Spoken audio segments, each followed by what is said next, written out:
Olá, sejam bem-vindos ao Vamos Conversar desta semana, que é sobre um assunto muito sério de saúde que interessa a todos nós, câncer de intestino.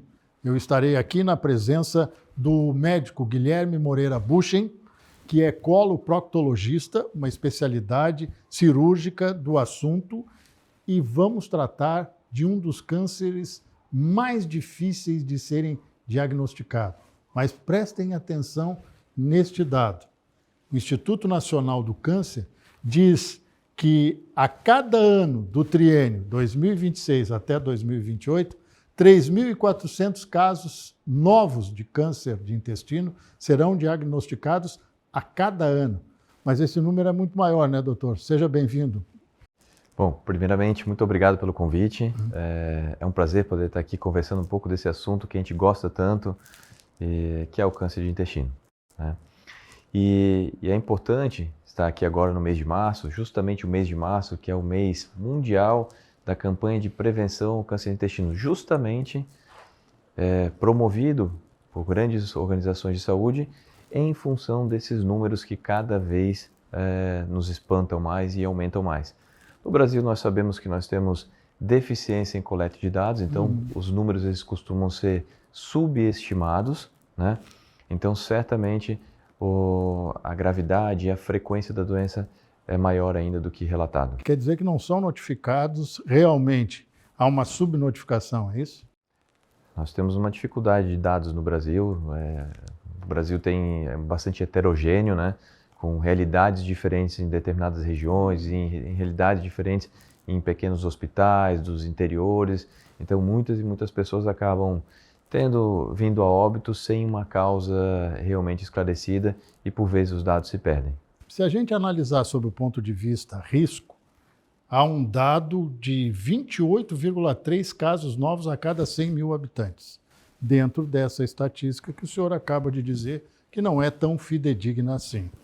Mas por que é tão difícil a gente diagnosticar este câncer? Quer dizer, a autoindicação, aquela autopreocupação do paciente. Estou sentindo isso e isso, e nem sempre o especialista consegue analisar como um câncer de intestino. Bom, essa é uma ótima pergunta. Primeiro, eu queria te falar que os sintomas gastrointestinais, eles são corriqueiros, eles são do nosso dia a dia. Então, boa parte deles não nos chamam tanto atenção. Vou te dar um exemplo.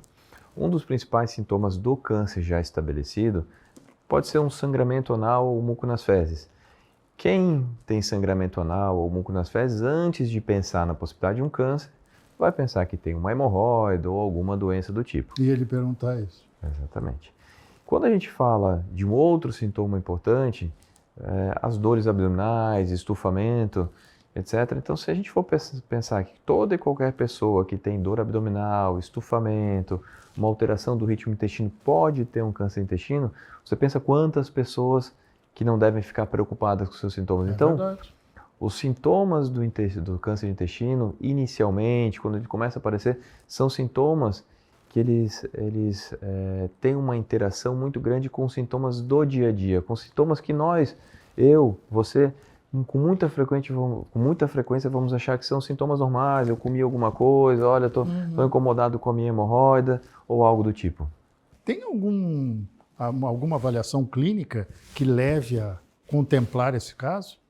Essa é uma observação, de fato, que o câncer de intestino ele tem aparecido nas pessoas em uma idade mais jovem.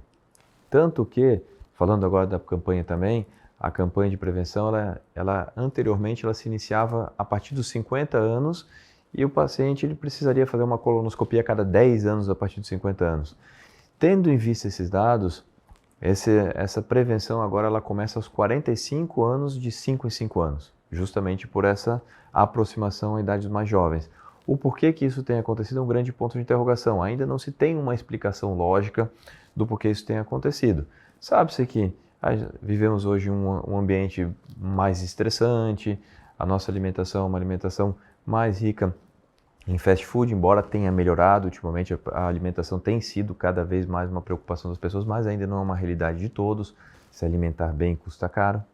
É verdade. Né? Então, é fato que a idade tem sido cada vez mais jovem. A gente tem exemplos aqui no Brasil, por exemplo, o caso da Preta Gil, que trouxe bastante à tona o câncer de intestino. E como foi agressivo aquele câncer, né? A Preta Gil, mesmo dentro das condições todas dela, também iniciou o quadro dela achando que era algo mais simples e foi fazendo tratamento para outras coisas até que se descobriu o câncer de intestino. Outras grandes personalidades do mundo, recentemente um ator americano também faleceu de câncer de intestino, e toda hora a gente vê na mídia alguém acometido pela doença. O senhor falou bastante dessa campanha internacional, quer dizer, um alerta de saúde mundial, então.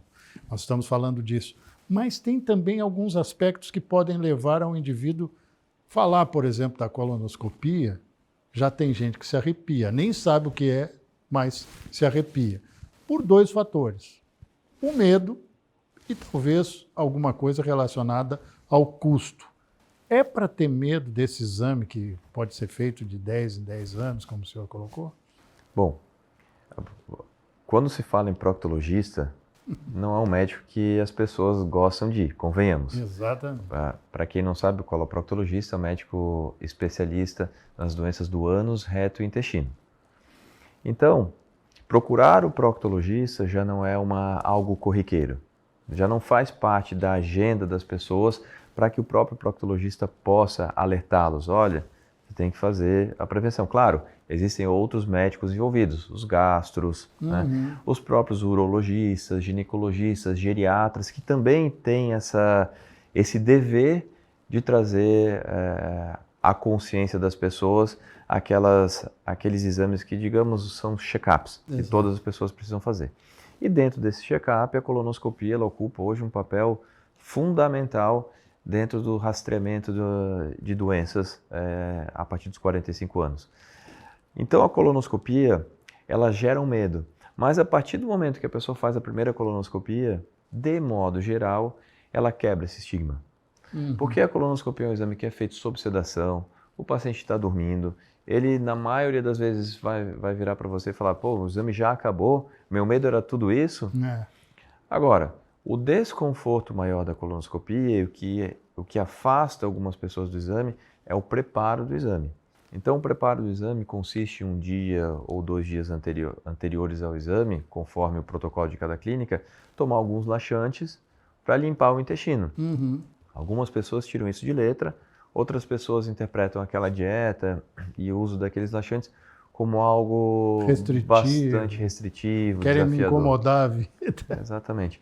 Mas se você colocar que você vai fazer isso a cada 5 anos, não acaba impactando muito na vida. Assim, uma Copa é a cada 4 anos, a gente já esqueceu da última Copa, então é tempo mais do que suficiente para você esquecer o passado e focar no futuro. Uma vez um colega seu proctologista, que também era urologista, comparou a colonoscopia com o exame de toque retal na questão da análise, né, no câncer masculino que mais afeta o Brasil, que é o câncer que a gente faz campanha todo ano, mas ninguém se lembra. Aí você diz assim, olha, tem a próstata, teu organismo masculino tem a próstata, tem que cuidar da próstata também. E ele fez essa comparação, quer dizer, ele tinha as 2 habilitações e ele era um especialista em proctologia, exatamente. Ele disse, é a mesma coisa, as pessoas têm um medo natural, como o senhor colocou, depois superam, mas tem essa questão aí. Quando é que a gente pode imaginar que um indivíduo, o senhor falou que o protocolo mudou, era 50 a mais, agora já está buscando uma faixa etária mais ampla, quando é que o indivíduo tem que se habilitar para, olha, tem um quadro na minha família de câncer de intestino? Quando é que ele tem que se preparar para começar essa rotina de exames? A rotina de exame da colonoscopia ela começa a partir dos 45 anos para todas as pessoas, homens e mulheres, independente de história familiar, independente de sintomas, se está com diarreia, com constipação, com estufamento, com sangramento anal, não importa. A estratégia de começar a colonoscopia a partir dos 45 anos, ela pressupõe que aquela pessoa está assintomática, ou seja, é uma estratégia de prevenção. Aquelas pessoas que têm um histórico familiar de câncer na família, principalmente de câncer de intestino, elas não entram nessa mesma estratégia de prevenção, porque elas já têm um fator de risco elevado. Então essas pessoas começam com 40 anos de idade ou 10 anos antes do familiar mais jovem que teve. Então, por exemplo, se o familiar de alguém teve um câncer diagnosticado aos 45 anos, ela vai começar a colonoscopia a partir dos 35. E essas pessoas que têm história familiar, elas têm uma frequência diferente. Então vamos fazer a colonoscopia cada 2, 3 anos, conforme o fator de risco relacionado... É prevenção mesmo. Exatamente. É prevenção mesmo. A gente tem hoje técnicas cirúrgicas muito elaboradas e muito avançadas, principalmente a robótica, né? Isso dá o acesso de todo mundo, a pessoa que vai ser atendida pelo SUS pode ter essa vantagem, evidentemente que na rede particular já é maior essa. Como é que Santa Catarina está pronta para esse tipo de cirurgia, doutor? Vamos lá, então a gente pode falar agora das estratégias cirúrgicas a partir do momento que o paciente é diagnosticado. Claro que há várias formas, as principais são a cirurgia aberta, que é o que é mais disponível na maior parte do Brasil por questões de acesso à tecnologia, tudo isso que a gente já conversou anteriormente sobre a realidade heterogênea do nosso país. Outra forma é a cirurgia por videolaparoscopia, que é uma cirurgia minimamente invasiva, mas que ela tem sido aos poucos substituída pela cirurgia robótica, que é o que há de mais tecnologia. Nosso grupo ele foi pioneiro no sul do Brasil em cirurgia robótica, é um dos hospitais que a gente trabalha em Blumenau, ele adquiriu o robô em 2018, então a nossa equipe tem hoje aproximadamente 400 casos já operados por cirurgia robótica. Então é um assunto que nos traz bastante entusiasmo. Por muitos anos ficou aqui em Santa Catarina um robô só em Blumenau e recentemente no ano de 2023, transição com 24, Joinville adquiriu dois robôs, chegou um robô em 2024 em Florianópolis e agora nesse último ano a gente teve um boom. Criciúma, Chapecó, então outras cidades, Brusque, Balneário Camboriú tem um outro robô que já tem alguns anos também. Então o boom da cirurgia robótica tem acontecido. Não é disponível para todos, ainda é muito caro, mas é como todo o processo dentro da medicina. Inicia-se caro, aos poucos vai se incorporando no sistema de saúde. Esse último ano, por exemplo, teve agora uma resolução do Ministério da Saúde para que a cirurgia de próstata para cirurgia robótica fosse autorizada pelo SUS. Sim. E, por consequência, pelos convênios. E dizem que a cirurgia para o câncer de intestino é a próxima a ser incorporada. Eu penso assim, é maior a incidência do câncer de intestino em algum dos gêneros, homem ou mulher, ou é igual? É igual. Tanto que a estratégia de rastreamento ela é igual para homens e mulheres. Lembrando que no homem o câncer mais frequente, isso exclui câncer de pele. No homem o câncer mais frequente é o câncer de próstata e na mulher o câncer de mama. Mas existe uma diferença em relação ao rastreamento dos dois. E eu vou explicar para ti agora, Roberto. Quando a gente fala de câncer de próstata, nós não estamos falando em rastreamento, em prevenção. A gente fala em detecção precoce. Certo. Ou seja, você vai fazer o seu PSA, o seu toque retal, para tentar detectar aquele tumor em um estágio inicial. E, por consequência, você tem um tratamento melhor, com mais chance de cura. Sim. O câncer de mama é a mesma coisa. As mulheres fazem mamografia, ultrassom de mama, buscando nódulos iniciais para tornar a cirurgia menos invasiva, para a paciente não precisar passar por uma cirurgia radical, quimioterapia, radioterapia, etc.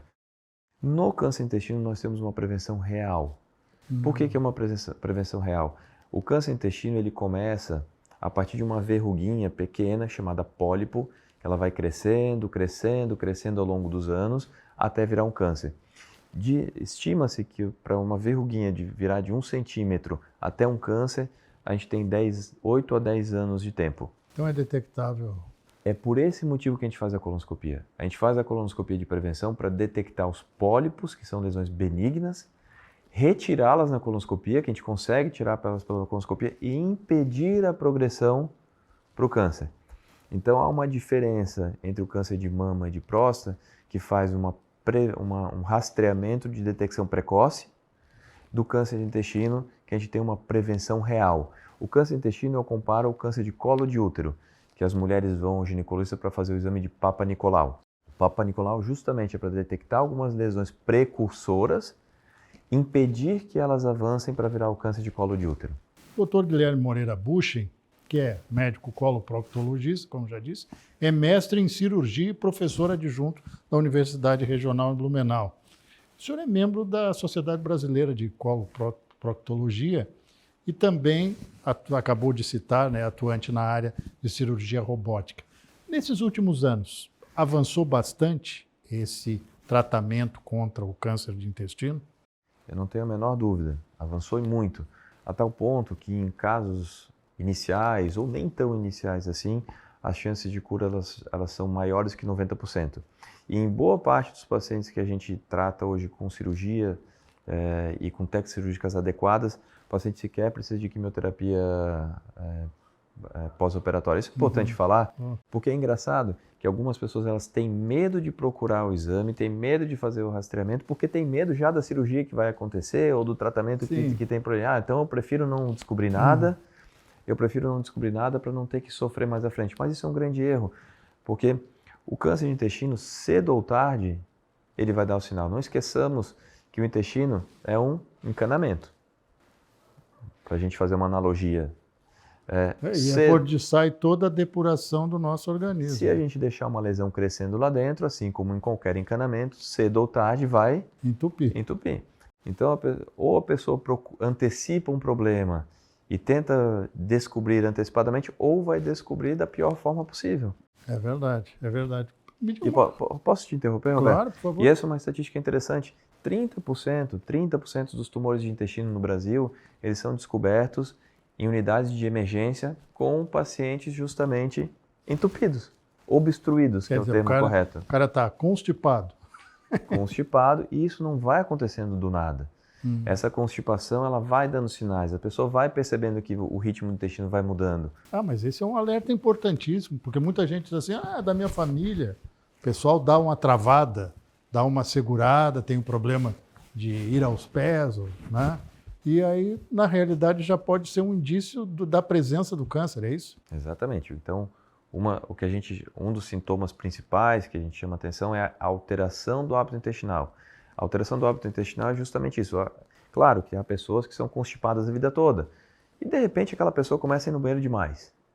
Ou começa a ficar mais constipada que normal. Ou aquela pessoa que ia todo dia reloginho e, de repente, começa a ficar constipada. Ou seja, alterou. Essa alteração chama mais atenção do que o ritmo habitual em si. Porque é interessante, como o intestino ele começa a se fechar, ele começa a obstruir, uma das primeiras coisas que o próprio organismo faz é o seguinte, começou a obstruir, não está mais passando as fezes sólidas. O que o organismo faz? Ele gera diarreia. Para conseguir vencer... Ele vence uma etapa. Vence a obstrução.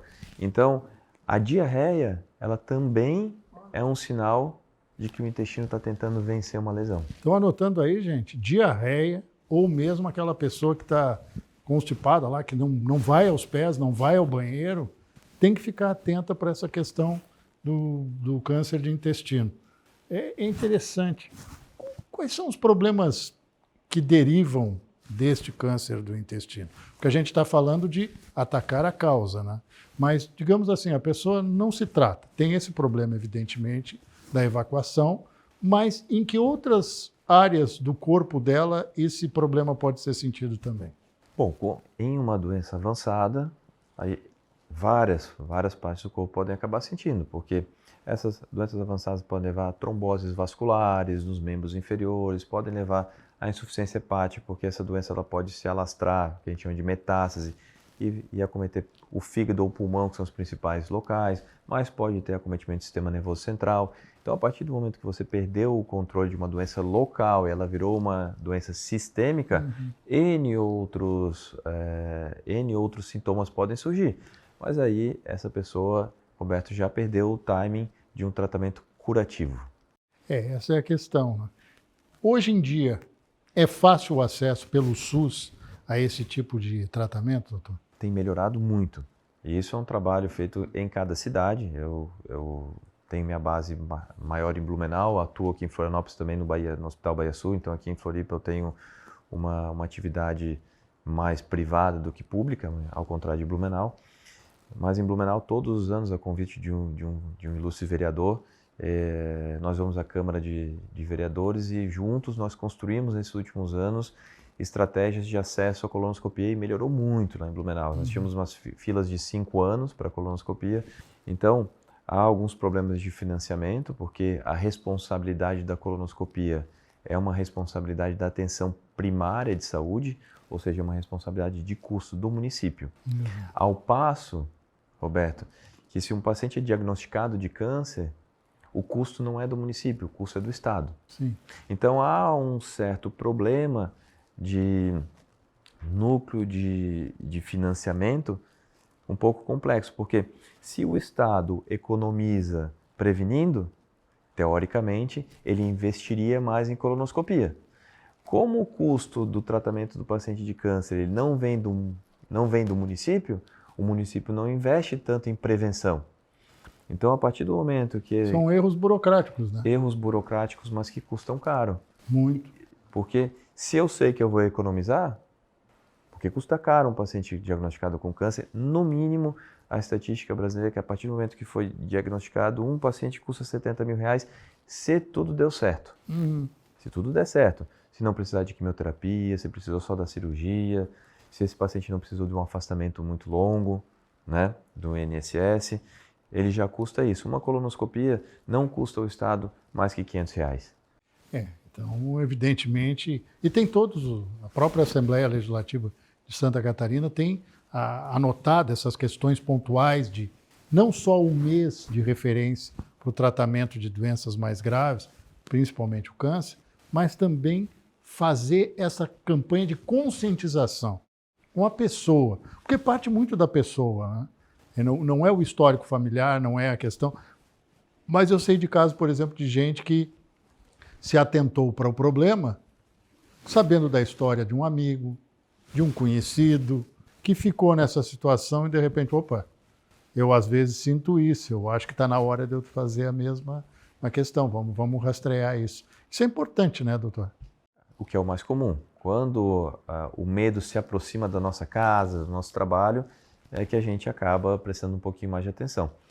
Falando um pouquinho da Assembleia Legislativa, nós tivemos também a oportunidade nos últimos 4 anos de estar lá na Tribuna Livre, nas quintas-feiras, falando sobre essa campanha do Março Azul.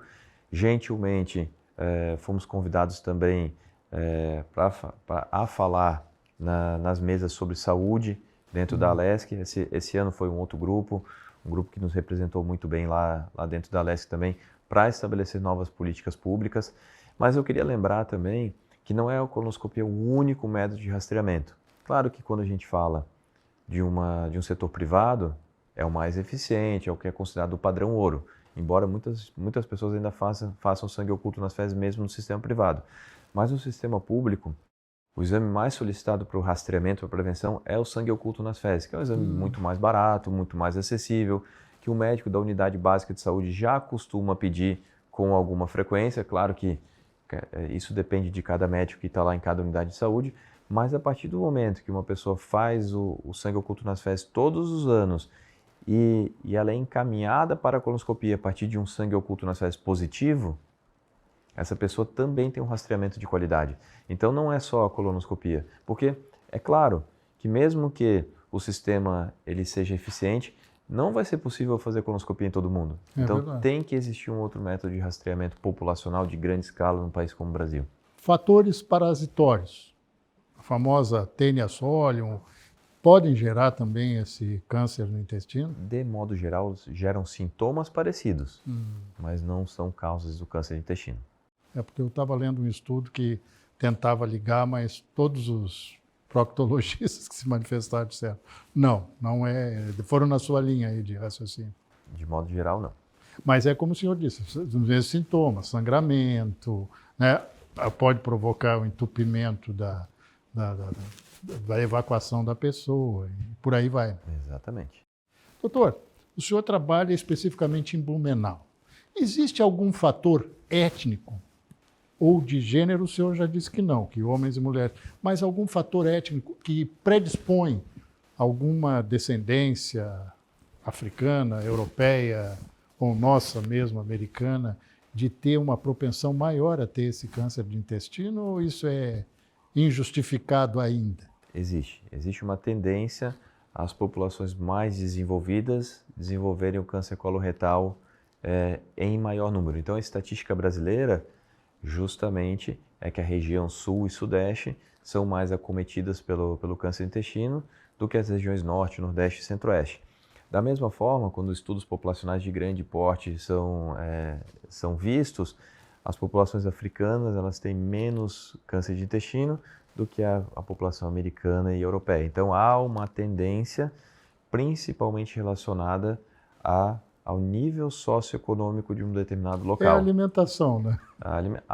Há também fatores ligados à carne vermelha. Claro que é muito difícil você conseguir especificar que um alimento por si só ele é a causa de um câncer. Não é isso que a gente está falando aqui. Sim. Mas ele é tido como um fator de risco. A gente sabe que aqui no sul nós somos consumidores de Carnívoros, carne né? maiores do que na região norte e Aliás, nordeste. não é só carne vermelha, né? Frango também consumimos bastante, carne suína, enfim. É carne, a gente come, né? Exatamente, o famoso churrasco, né? É verdade. É uma característica. Eu também li um estudo que na Argentina também é muito comum a incidência justamente por essa coisa. No Uruguai menos, porque tem uma população menor, mas a Argentina já tem mais de 40 milhões de habitantes, né? Então a incidência maior também relacionada a essa questão da alimentação, não especificamente da carne, mas tem essa relação carnívora, digamos assim, né? A relação carnívora e também a relação socioeconômica. A gente sabe que, apesar das dificuldades econômicas que a Argentina passou nos últimos anos, a gente sabe que de modo geral, a Argentina ela tem uma população mais homogênea e socioeconomicamente mais desenvolvida que o Brasil. Olha só, isso é interessantíssimo. Agora, o fator idade. O senhor colocou o fator idade. Normalmente, quem passou dos 60, no meu caso, estão dos 60 a mais, a gente já se preocupa com tudo. O homem, com a questão da próstata, a mulher com câncer de mama já é mais recorrente. Parabéns às mulheres por terem essa consciência, né, de procurar um médico. Estão sempre, mesmo que não seja para detectar um mal maior na presença de um ginecologista ou um outro especialista. Eu pergunto o seguinte, há como a gente avaliar que a pessoa acima dos 60, 70 anos tem a maior propensão para o câncer? Tem. Todas as pessoas que elas passam dos 45, 50 anos, elas vão crescendo no risco de câncer de intestino. Então, essas pessoas que não fizeram sua colonoscopia, elas têm que ter mais atenção ainda. Já fez a tua colonoscopia, Roberto? Já.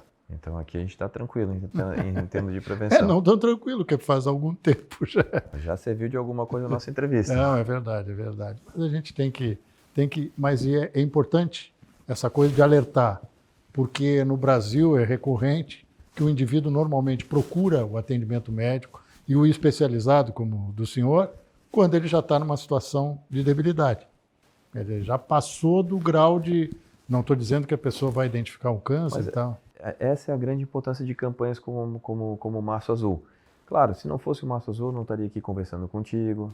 É verdade. Eu não teria ido na Câmara, não teria outros colegas tantos indo em vários meios de comunicação, rádios, televisão. E a gente percebe que nesse mês há esse movimento, assim como aconteceu com a próstata e com a mama, que são meses que tem campanhas fantásticas que alertaram e salvaram muitas pessoas. Então, cada vez mais nós percebemos que essa exposição da mídia sobre a doença traz benefícios e diminui o medo das pessoas, traz informação.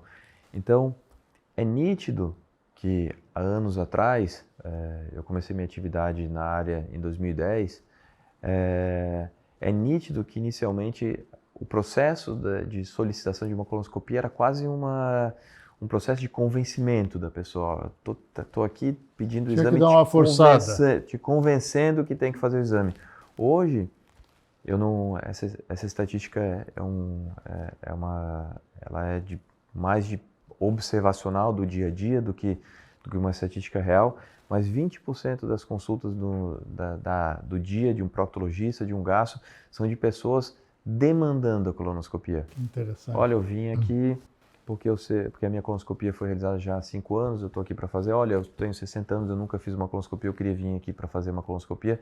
Então, há realmente uma mudança da mentalidade das pessoas. É verdade. Claro, o celular, as redes sociais, elas trazem N problemas para a nossa sociedade hoje em dia, que a gente podia passar aqui um outro programa inteiro discutindo isso, até uns 10 programas, eu acho, discutindo isso. Mas, sem dúvida nenhuma, trouxe muito acesso à informação para todo mundo. É verdade, é verdade. Quando não é para aterrorizar, provocar medo, a internet, as redes sociais têm um papel fantástico, porque elas realmente esclarecem, olha, aconteceu isso e tal. E o pior é saber daquela história, perdi um amigo, perdi um parente, uma pessoa querida, por conta de uma doença que poderia ter sido prevenida, né?